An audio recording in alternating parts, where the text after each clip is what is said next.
ततः सवन कर्मणि प्रवरमग्रपूजाविधिं विचार्य सह देववागनुगतः स धर्मात्मजः व्यथत्त भवदे मुदा सदसि विश्वभूतात्मने तदा ससुरमानुषं भुवनमेव तृप्तिं दधौ.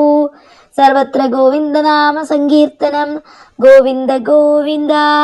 யாகத்தின் முக்கிய அம்சமான சவன கர்மாவில் ஒரு உத்தம புருஷருக்கு செய்ய வேண்டிய முதன்மை பூஜையை சகதேவனோடு நன்கு ஆலோசனை செய்து அவன் கூறியபடியே அறக்கடவுள் அருளிய மைந்தன் எவ்வுயிருக்கும் உயிரான தங்களுக்கே செய்தான். அப்போது விண்ணவரும் மன்னவரும் மனநிறைவு கொண்டனர் அல்லவா.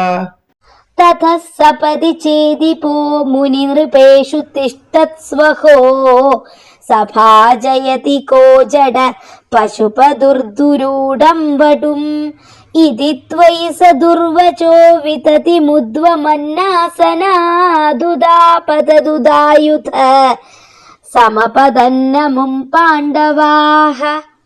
அப்பொழுது சேதி நாட்டு மன்னன் சிசுபாலன் கோபம் கொண்டு முதன்மை பூஜைக்கு தகுதியான ரிஷிகளும் மன்னர்களும் ஏராளமானவர்கள் இருக்கையில் இடையர்களின் இழிவான ஒரு சிறுவனை எந்த மடையன் பூஜிப்பான், கஷ்டம் என்று தகாத சொற்களை சொல்லிக் கொண்டே தன் இருக்கை நின்றும் துள்ளி எழுந்து படைக்கலம் ஏந்தி நின்றான்.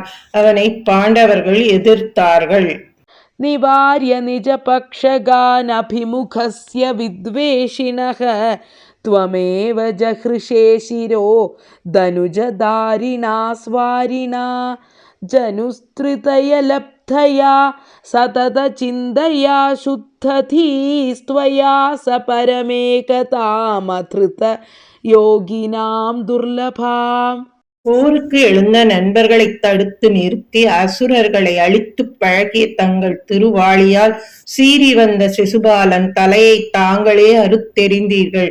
முன்னே நிகழ்ந்த 3 பிறவிகளிலும் இடைவிடாது தங்களை சினந்து பகைத்த சிசுபாலன் தங்களையே பகமையோடு சிந்தித்து வந்தான். தங்களையே தியானித்தல் என்ற செய்கை அவனிடம் இடைவிடாது இருந்தது. அதனால் அவன் மனம் தூய்மை அடைந்து யோகிகளும் அடைதற்கரிய சாயுஜ்யத்தை அவன் அடைந்து விட்டான்.